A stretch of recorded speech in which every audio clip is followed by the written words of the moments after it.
ज्या काळामध्ये समाजामध्ये अंधश्रद्धा, जातीभेद आणि स्त्रियांवर होणारे अन्याय अत्याचार शिखरावर होते, त्या काळामध्ये एक क्रांतिकारी विचारवंत उभा राहिला, ते म्हणजे महात्मा ज्योतिराव फुले.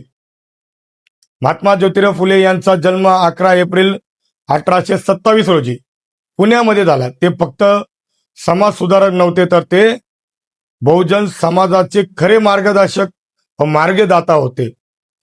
महात्मा ज्योतिराव फुले यांनी बहुजन समाजासाठी मोठा संघर्ष केला.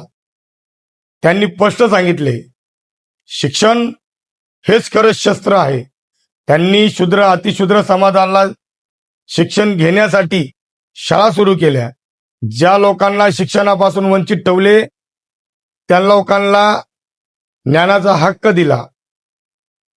ज्या काळामध्ये स्त्रियांना शिक्षण घेणे पाप मानले जात होते, पण महात्मा ज्योतिराव फुले आणि त्यांच्या पत्नी सावित्रीबाई फुले यांनी मुलींसाठी पहिली शाळा सुरू केली.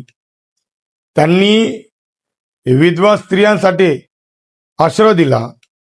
बालहत्या थांबवण्यासाठी बालहत्या प्रतिबंधक गृह सुरू केले. हे कार्य त्या काळामध्ये अत्यंत क्रांतिकारी होते.